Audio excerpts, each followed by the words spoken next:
ఆమెకు పెళ్ళైంది, అతనికి పెళ్ళైంది. కానీ ఒక్క మిస్డ్ కాల్ ఆ ఇద్దరిని కలిపింది. ఇక కథంతా అక్కడి నుండే మొదలైంది. 36 ఏళ్ల తంగరాజ్ తిరువన్నామలై జిల్లా కన్నకురుక్కై ప్రాంతంలో ఉంటున్నాడు. ఇతనొక లారీ డ్రైవర్. ఇతని భార్య పేరు రేఖ.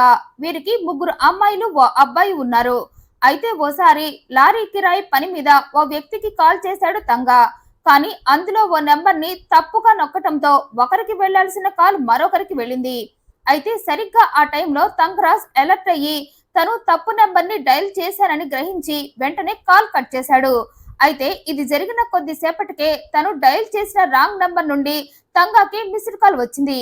దీంతో తంగ ఆ వ్యక్తికి తను తప్పుగా డైల్ చేశానని, అందుకే పొరపాటున మిస్డ్ కాల్ అలా వచ్చిందని చెప్పాలని ఆ రాంగ్ నెంబర్ కి కాల్ చేశాడు. అయితే ఇక్కడే మొదలైంది అసలు కథంతా.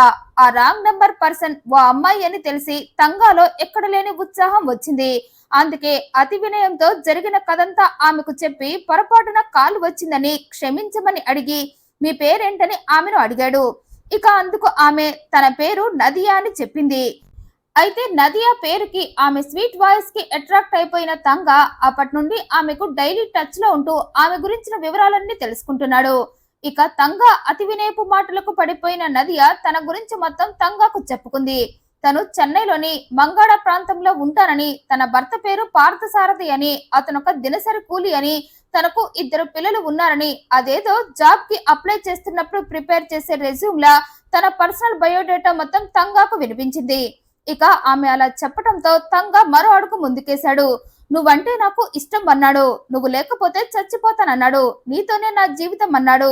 నాకు పెళ్ళై పిల్లలున్నా నీ పరిచయంతోనే అసలు కామపు ప్రేమ అంటే ఎలా ఉంటుందో తెలిసిందన్నాడు. ఇక ఆ మాటలకు నదియా ప్రేమ నదిలో మునిగిపోయింది.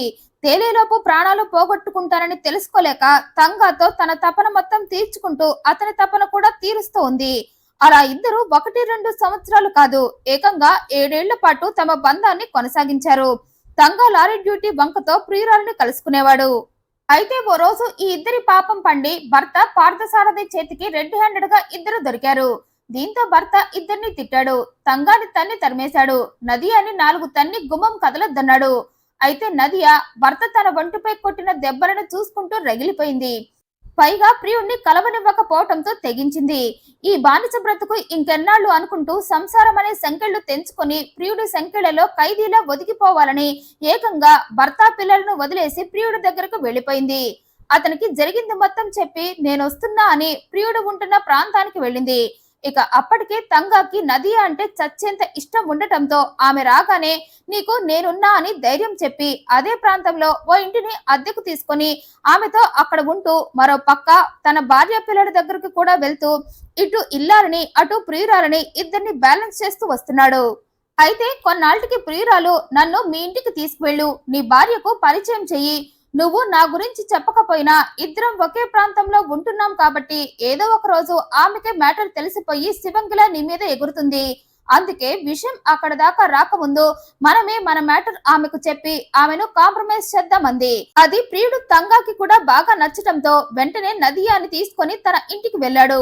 ఇంట్లో ఉన్న తన భార్య రేఖకి నదియా తన ప్రియురాలని, తన కోసం తన ఫ్యామిలీని కూడా వదిలేసి వచ్చిందని, నాకు నది అంటే చాలా ఇష్టమని, అందుకే ఆమెను నువ్వు యాక్సెప్ట్ చెయ్యాలని, నేను మీ ఇద్దరిని ఒకేలా బాగా చూసుకుంటానని, మీ ఇద్దరు నాకు కావాలని భార్యను కాంప్రమైజ్ చేయబోయాడు.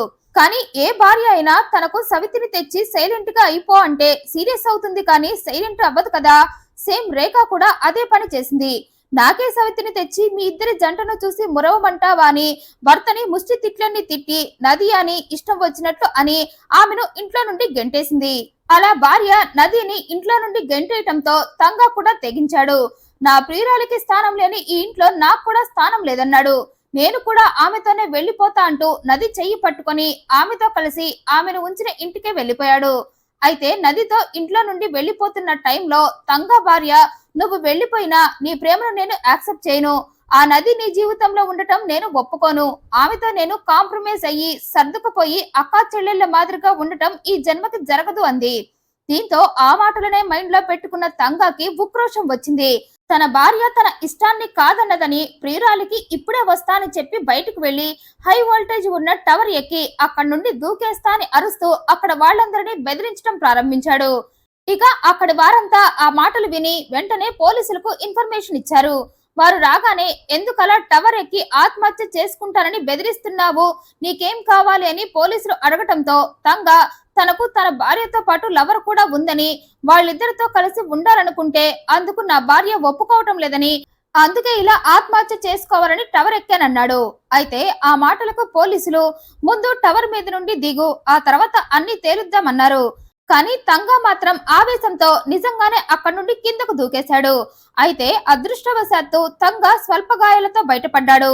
గాయపడ్డ అతన్ని తిరువన్నామలై ప్రభుత్వ వైద్య కళాశాలలో చేర్పించారు పోలీసులు. అతను కొద్దిగా కోలుకోగానే నచ్చచెప్పి ఇంటికి పంపారు. అయితే ఈ విషయం ఇటు భార్యకు మరో పక్క నదియాకు తెలిసింది. దీంతో ముగ్గురు మధ్య వాదన మొదలైంది. ఇక ఆ వాదనలో నదియా ఏడుస్తూ నేను ఆత్మహత్య చేసుకుని చనిపోతా అంటూ బయటకు పరుగులు తీసింది. నీ వల్లే నా భర్త ఇలా ఆత్మహత్య చేసుకోవటానికి ప్రయత్నించాడని రేఖ అనగా అందుకు నదియా నా మీద ఉన్న ప్రేమతో చేసుకున్నాడని అర్థం చేసుకోకుండా ఇలా అంటావేంటని రేఖపై రివర్స్ అయ్యి ఆవేశంగా నేను చచ్చిపోతానంటూ వలవలా ఏడుస్తూ బయటికి పరుగులు తీసింది. దీంతో తంగా ఆమె వెనకాలే వెళ్ళాడు. ఆమెను ఓదారుస్తూ నీ మనసు పాడు చేసుకోకు, పద అలా సరదాగా బయటకు వెళ్ళొద్దామని తన బండిపై నదిని వెరియం కొలపాడి కొండ దగ్గరకు తీసుకువెళ్లాడు. అయితే అక్కడికి వెళ్ళాక కూడా నది తన ఆవేశాన్ని తగ్గించుకోలేదు. తనకి నచ్చజెప్పాలని ప్రయత్నిస్తున్న తంగా మాటలు పట్టించుకోకుండా రివర్స్ లో అతనిపైనే గొడవకు దిగింది.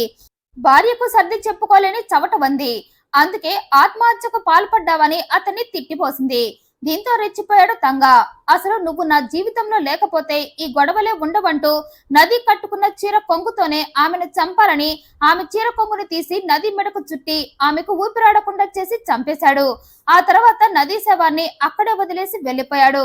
అయితే ఇది జరిగిన నెక్స్ట్ డే కొండ ప్రాంతంలో శవాన్ని గుర్తించిన పోలీసులు ఆ శవం నదియాదనే తెలుసుకున్నారు. ఆ క్రమంలోనే తంగాతో ఆమెకు ఎఫ్ఐఆర్ ఉందని, గతంలో తంగా టవర్ పైకి ఎక్కి దూకిన విషయాన్ని బయటకు తీశారు. దీంతో పోలీసులకు తంగాపై డౌట్ వచ్చి అతన్ని పట్టుకొని ఎంక్వైరీ చేయగా తనే నదిని చంపినట్లు ఒప్పుకున్నాడు.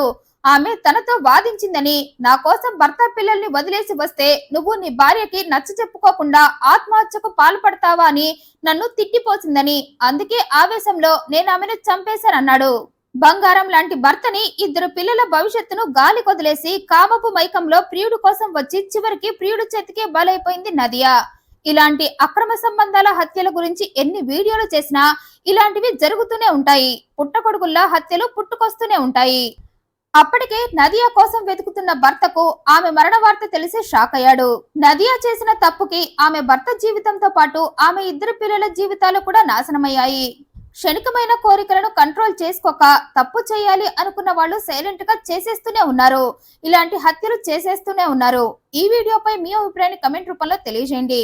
మరింత ఇంట్రెస్టింగ్ అండ్ జెన్యూన్ ఇన్ఫర్మేషన్ కోసం ఈ వీడియోని లైక్ చేయండి, షేర్ చేయండి, ఛానల్ సబ్స్క్రైబ్ చేయండి. Thank you for watching.